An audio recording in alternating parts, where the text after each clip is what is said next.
Day. Now, let's discuss this, because with me now is Andy Wasley from Stonewall and Mike Davidson from the Core Issues Trust. Gentlemen, thank you very much indeed for coming in.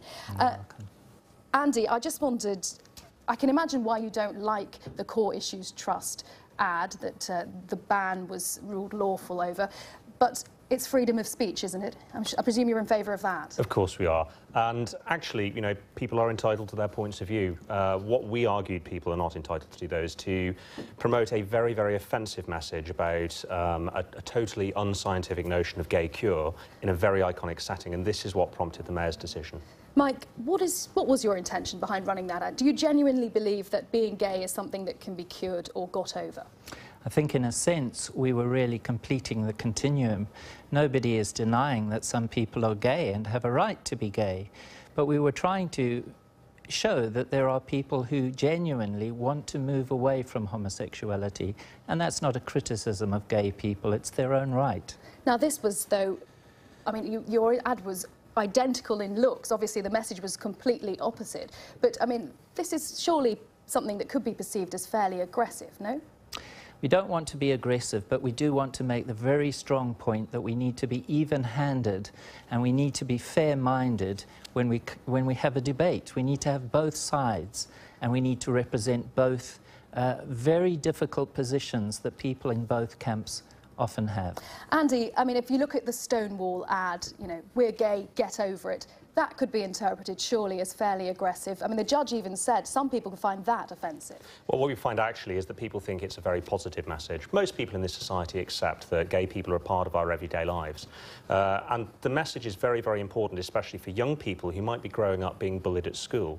And we know that over half of gay young people are bullied at school. Seeing that message, that very positive message of, you know, you're not alone, there are other people around you, is very, very important and very positive. And we merely come back to the point that had young people seen that advert suggesting that somehow there's something wrong with them that they can change, it does nothing to help that situation at all. Mike, I mean, isn't that a very fair point? If somebody, a young person, as Andy mentioned, sees your ad and thinks, right, what I've got, what I'm feeling inside is something sinister, something not good, something that I really need to get over, surely their state of mind could be very seriously affected.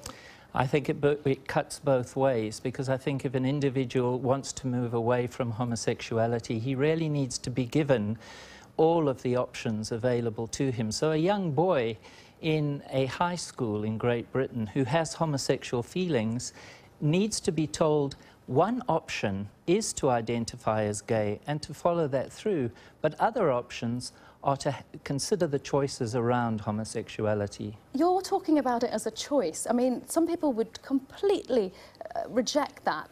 Many people see this as a completely core part of their being, that this is the way they are. It is not something to get over. It isn't a choice. For as long as I can remember, I had homosexual feelings in my life. But I also realized that I had choices around those feelings in terms of what I was going to do with them. So I feel people in that position need to be supported and respected for the choices we make. We're not saying that people choose to be gay, but we are saying that there are valid choices that people have around. Andy, isn't that fair? People have a choice, a lifestyle choice is to some extent applicable here? Well, the science is very clear around this. Every reputable psychological organisation, the UK Council on Psychotherapy, for example, the Royal College of Psychiatrists, say that there is absolutely no scientific basis whatsoever for the notion of gay cure therapy. And indeed, they're very, very clear that their practitioners are not to engage in this because of the distress that it can cause people. Now, Mike's a lovely guy, and, you know, I'm very, very glad that he's happy with his life, but the fact is that pushing out a message that tells people you don't have to be happy with your life, you don't have to be happy as you are, that's a massively negative thing, especially for young people who are so impressionable. Mike, you're shaking your head. I mean, aren't you guilty of trying to bring about social engineering? We guilty of bringing about social engineering? No. I think what we are wanting is genuine debate where we can interrogate the issues, the important issues that I think Andy is raising. If it's really true that every single scientist in the country and around the world has closed down on this issue, then I would say case closed. But that's not the truth. For example, There are at least 3 former presidents of the American Psychological Association who have argued strongly that there is a very powerful ideological takeover of that particular movement. So surely those are the claims we need to interrogate and put on the table and honestly deal with. And where things are true, we accept those.